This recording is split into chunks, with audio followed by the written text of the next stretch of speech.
This machine claims to replace your espresso machine, your grinder, your scale and part of your workflow. So I wanted to know one thing: can the Meraki Gen 2 actually replace a $3,000 espresso setup? Because on paper, this thing is quite impressive. Dual boiler, rotary pump, built-in grinder, built-in scale, amazing steam, touchscreen and a compact all-in-one design. But you know, replacing gear is not the same as replacing performance. So today I'm testing the Meraki Gen 2 from that perspective. Not just is it good, but can it really replace a full espresso setup? Hi everyone, I'm Colin, welcome on Cafe Lista. As always, this is my own opinion, there is no sponsorship on the channel.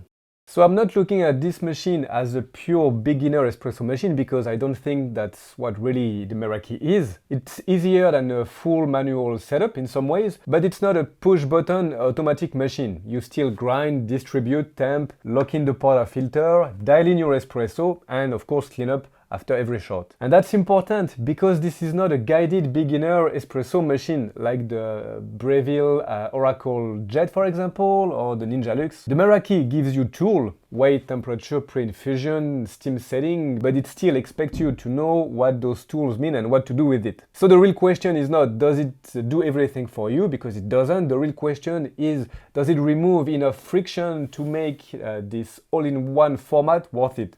Let's start with what it replaces properly. So you know, for a normal home espresso setup, usually you have the espresso machine, the grinder, you have a scale, then you have all the workflow around all of that. Weighting the beans, grinding, the doughs, the pup prep, steaming the milk if you want, then cleaning. The Meraki puts a lot of that into just one machine. As I said, you've got a dual boiler system, so you can brew and you can steam at the same time. That's great if you want to do back-to-back shot. You get a rotary pump, which is extremely quiet and pretty rare at that price point. You get a built-in grinder over there, developed by Timemore. And you get a second scale here, so the machine can stop properly at the right volume, the right weight of coffee. And of course, a screen that's pretty nice that will control everything. And this is where I think the Meraki is clever. It doesn't try to be a fully automatic machine, but it keeps the espresso ritual, but it removes some of, I think, the most repetitive parts of the workflow and sometimes annoying. And I think it's the best way to understand this machine. It does not automate the skill, it automates part of the routine that are sometimes quite boring. And for that, yes, it's well made. Now let's talk a little bit more about the touchscreen, because it's not just a nice extra here, it's basically the control center of the machine. The dose, the shot weight, temperature, the pre-infusion, the steam power, most of it goes through the screen. So overall I like it. It's clear, as I said, it's responsive, easy to understand, but it also means this machine feels more like a tech product than a traditional espresso machine. The brew and steam paddles are useful, but the grinder relies heavily on the touchscreen, and I do wish there was a physical grind button. One quick clarification as well, the paddle here is not for flow control, it's just basically a start and stop. So don't expect pressure profiling or flow control here. If you look on top here, you will see those small circles. This is the coffee sense, where compatible coffee bags can load recommended settings into the machine. So it's an interesting idea. I couldn't try it, and I wouldn't buy the machine just for that features. I think it will depend on roaster adoption, and you know, coffee also changes at its edges, but that could be fun to try and fun for beginner.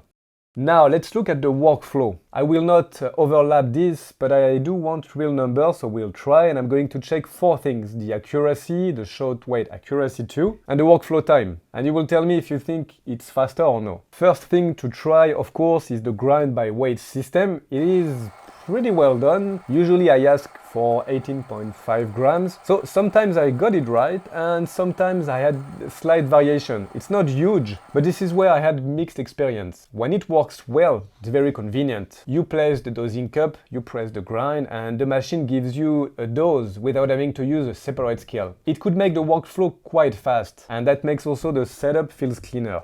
Less gear on the counter, fewer steps. But I also had some variation from time to time. Not huge, but big enough to remind me that this is not magic. If you want a very precise with your espresso, you still have to check your dose sometimes. Then we have the brew-by-weight, and this is one of my favorite, I think, idea on the machine because it works quite well. Instead of starting the shot and watching a separate scale here, you choose the output you want and the machine stops, and it stops pretty well at the target weight. I ask usually for 39.40 and Most of the time I got 39 or 40 grams. This is genuinely useful, especially if you make the same drink every morning. Making several shots back to back is much easier this way. But again, it doesn't mean your espresso will be good. The machine can stop at 40 grams, but if your grind is wrong, if your coffee is not amazing, if your pump preg is bad, and if the coffee is not dialed in properly, it will give you 40 grams of a bad espresso. That distinction matters because I think a lot of people misunderstand this machine. Now in terms of speed, the workflow is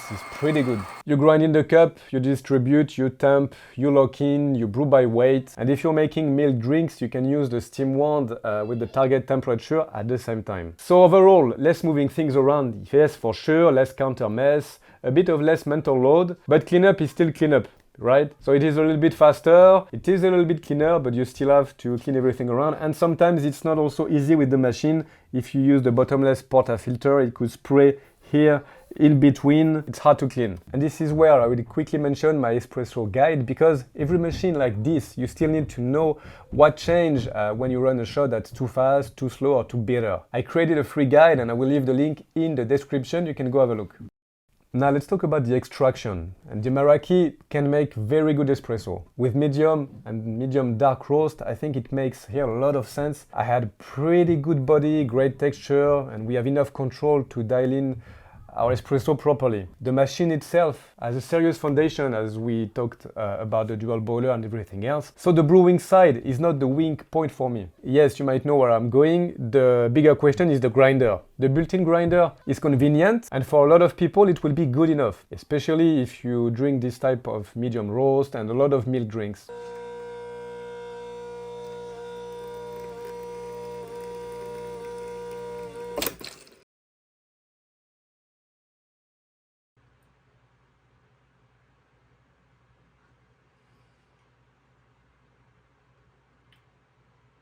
But compared to a strong standalone grinder, it has some limits. And this is where a traditional, more expensive setup, or not even more expensive, can still pull ahead. A separate grinder gives you more choice, more room to upgrade, more control over bird geometry, and usually a better path if you like light roast. So with lighter coffee, the Meraki is less convincing. So yes, a bit less convincing, but you can still use it for it. Now let's talk about the milk steaming, because this is probably the strongest, one of the strongest part of the Meraki. The steam wand is, as you can see, it takes a lot of space, but it's fairly easy to move. It's really well articulated here. The steam is extremely fast, powerful, and the temperature sensor is genuinely useful. You still need to position the pitcher correctly.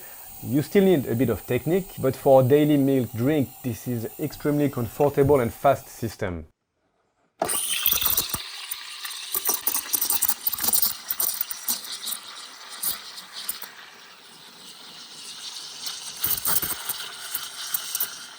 So can it replace a full setup? First, let's see what you can do with a traditional setup when you have the grinder as a standalone and the machine. If you have a good standalone grinder, it could still be a major advantage. It will give you more flexibility, a better upgrade options, and better performance for a more demanding coffees. And if you outgrow it, yes, you can change the grinder, you can change the burrs, without changing the machine. With the Meraki, the grinder is part of the system. This is convenient, but it also locks you in that system. Now there is a question also around the repairability. A traditional setup is easier a bit to understand. You've got the machine, the grinder. If something fails, you can replace just one part. As you know, with the all-in-one machine, everything is connected. Screen, scale, the grinder, steam system, we have a lot of electronics. That doesn't mean it will fail, but it does mean long-term support here matters more. Parts availability matters, service, and because Meraki is still a young brand, we don't have 10 years of data to look at. The third point, this is more around the daily feel, and this is where I'm a bit more cautious. The portafilter is probably my least favorite daily interaction with the machine. It works, the dual system is great, but it feels pretty rough and tight when you lock it in, even after weeks of use. And on a machine this expensive, that matters, because this is not a part you touch once. You touch it every time, every single coffee. And yes, the machine looks premium, I love the design, but there is also a lot of plastic for a machine at that price point. And personally, I would have preferred, what I've expected, a little bit more metal. It's not bad at all, the machine is heavy, it feels solid, but still,